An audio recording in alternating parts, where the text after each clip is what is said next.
Ever have one of those moments, where you're looking at a task, maybe at work or home, and it just feels huge? Oh, definitely. Like you're supposed to climb a mountain with maybe just sneakers on. Exactly. That feeling of, am I really up for this? It happens.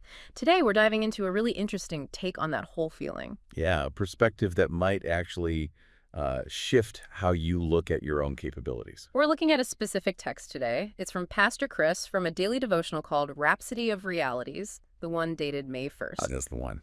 And these devotionals, they're usually short, aiming to give you like one key idea to chew on for the day. And this particular one, it zeroes in on our inherent ability, our capacity to handle things.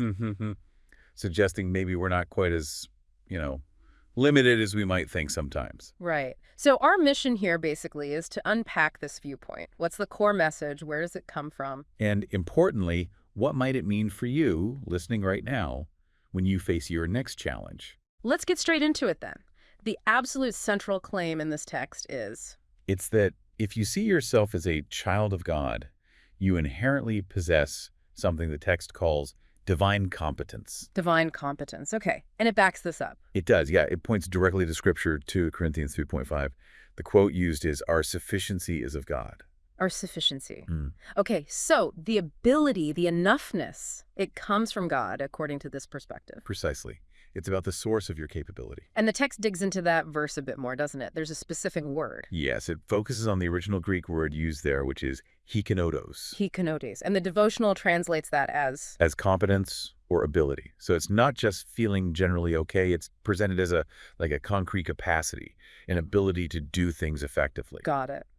So sufficiency means actual competence, and then there's this idea of a divine exchange. What's that about? Well, the text describes it as God essentially sharing his ability, making his competence available to the individual, accessing a greater capacity than just your own baseline skills or energy might suggest. Okay, now this is where it gets sort of actionable in the text. How do you actually access this divine competence? It emphasizes something specific. It really does.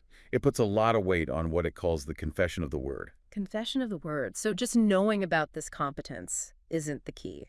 Apparently not, according to this source.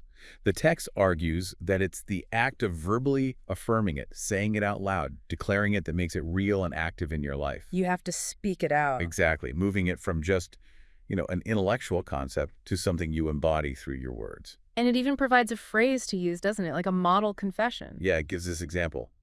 My sufficiency is of God.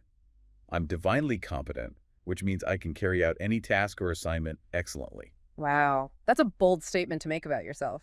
It is. And it really highlights the power this perspective gives to spoken words. The idea that what you say shapes your reality and your potential. So you consistently say this, and you align yourself with that idea of divine competence. That's the mechanism suggested, affirmation as activation. But hang on, it's not saying, like, you say this phrase and suddenly you're a world-class expert in everything overnight, is it? No, definitely not. There's nuance there. The text seems to acknowledge that growth is still a thing. Okay, good. Because that felt a bit too instant. Right. It suggests that consistent confession combined with following spiritual guidance or direction kind of puts you in the right place for opportunities and development. So the competence allows you to grow into tasks rather than just magically mastering them. That seems to be a more accurate reading, yes. It's about potential and growth over time, fueled by this belief and affirmation, not instant mastery. So thinking about you listening, Hmm. how could this perspective change things?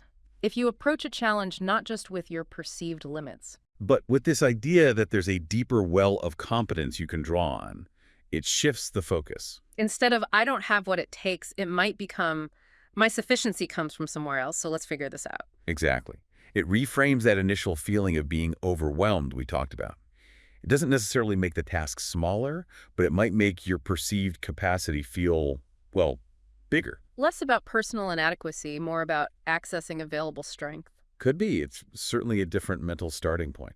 And for anyone wanting to read more from this source, the text did mention a website. Ah, yes. It pointed to www.rhapsodyofrealities.org for more context on the devotional itself. Good to know. So boiling it all down, the big takeaway seems to be this concept, divine competence. Yeah, the idea that through a connection to God, You possess an inherent ability and effectiveness. And that this ability isn't just passive, it's something you actively engage with and strengthen through belief and specifically through verbal affirmation confession. That's the essence of the message we explore today. So here's something to maybe mull over as you go about your day. Just consider this. How might consciously affirming your own inherent abilities, whatever you believe their origin is, how might that actually change the way you approach your next big task or your next goal? Just thinking about that mental shift, what could it unlock? Something to consider. Thanks for joining us for this deep dive, and we'll see you next time. Yeah, see you later. For more information on how you can grow spiritually using Rhapsody of Realities, please visit our website, www.rhapsodyofrealities.org, or you can also visit rin.rhapsodyofrealities.org/salvation. Thank you.